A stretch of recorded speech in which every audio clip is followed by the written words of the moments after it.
All right, let's dive right into this explainer.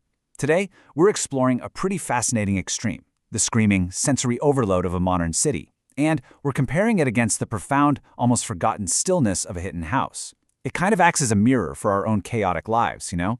It presents us with this really vivid dichotomy. On one side, we have an urban landscape that literally never stops demanding our attention. And on the exact opposite side, a sanctuary that requires absolutely nothing from us but our presence.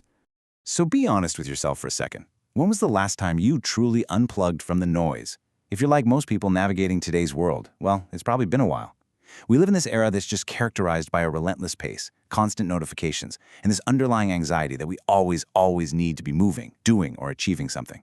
To really dig into this, we're going to walk through a very specific journey, a physical and mental escape from that frantic reality, all seen through the eyes of a character named Min.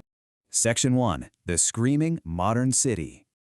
Just imagine a place that never actually powers down. A world completely defined by sharp edges, the artificial glare of neon blue light, and that constant vibrating hum of engines. The city never stops screaming. It's an aggressive, relentless environment. It's the kind of place that demands your attention constantly and basically forces your senses to remain in overdrive just to survive the daily commute. And honestly, this is the heavy, exhausting baseline of tension that frames the modern experience for so many of us. But okay, watch what happens as Min makes a very deliberate physical transition away from that chaotic baseline. First, he steps off the main road. Then he walks past the brightly lit convenience store, and finally, he enters the narrowest alley. As he takes these exact steps, a really remarkable shift occurs. That vibrating, endless engine noise of the city, it actually begins to fade into the background. And it's replaced by something entirely different, the soft, rhythmic drip-drop of water on moss. Just by altering his path, the overwhelming urban roar is traded for the gentle, grounding sounds of nature quietly reclaiming a space. Section 2. A Sanctuary in the Shade. You've really got to notice the deep contrast we're exploring here. On one side, you have these aggressive glass towers that are literally described as fighting for the sun, surrounded by the total chaos of honking taxis. It's an architecture of pure competition. But the old house, it is completely content just sitting in the shade. It doesn't need to compete. Its walls are draped in this heavy green ivy that acts almost like a thick wool blanket, physically muffling the noise from the outside world. Even the wooden gate sets an entirely different tone. It doesn't creak with age or scrape against the concrete. Instead, it gives off this low, musical hum. It's like an old cello welcoming a friend. Now here is the absolute crucial point. This house isn't abandoned. It's resting. And that is a huge distinction. It's not some discarded ruin waiting for a developer to tear it down, flip it, or modernize it. It is in a highly deliberate state of pause. It's entirely content, quietly waiting to share its peace, rather than needing to be saved by the frantic modern world outside. It basically stands in total defiance of the city's obsession with constant progress. Section 3. Unplugging from the frantic. So, when Min actually crosses the threshold, he doesn't feel like a trespasser at all. Honestly, he feels like he has finally taken off a pair of shoes that were just way too tight. The air in here doesn't smell of dust or decay. It smells of stored sunshine. Just imagine that for a second. The delicate scent of dried jasmine, the incredibly comforting, familiar smell of old paper, and the lingering sweetness of cinnamon tea that a character named Lin used to brew every single afternoon. The air isn't heavy or stagnant, it's perfectly still. It's kind of like that magical moment of silence just before your favorite song begins. This environment, it has this immediate, incredibly grounding impact.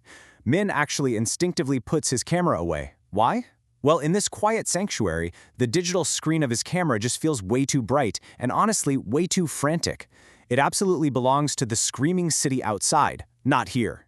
He walks into the kitchen, noticing a simple ceramic jar and a small stove. He runs his hand over the smooth, cool wood of the table. It feels grounded, honest. It's this beautiful, tactile connection to something real, effortlessly prompting him to completely disconnect from all the digital demands of his life. Section 4. Life at a walking pace. Min heads upstairs and discovers a room illuminated by a soft amber glow. It's like a sunset captured right in a jar. Beside the lantern, he finds letters that record a life lived at a gentle walking pace.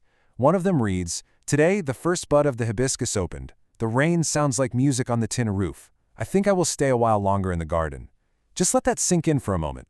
Min sits down in an old armchair, and for the first time in years, he doesn't check his phone. He completely forgets about his impending deadline. He just sits there, listening to the wind brushing against the ivy outside.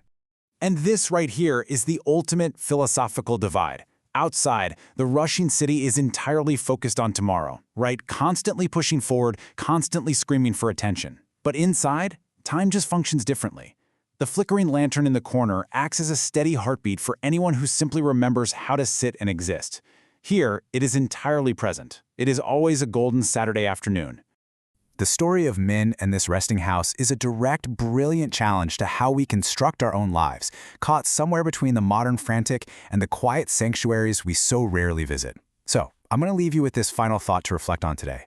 In your own daily life, amidst all the neon lights and the hum of the engines, are you constantly rushing toward tomorrow, or are you actually finding ways to breathe in a golden Saturday afternoon? Take a moment to step off your own main road today. Thanks so much for joining me on this explainer. I'll see you next time.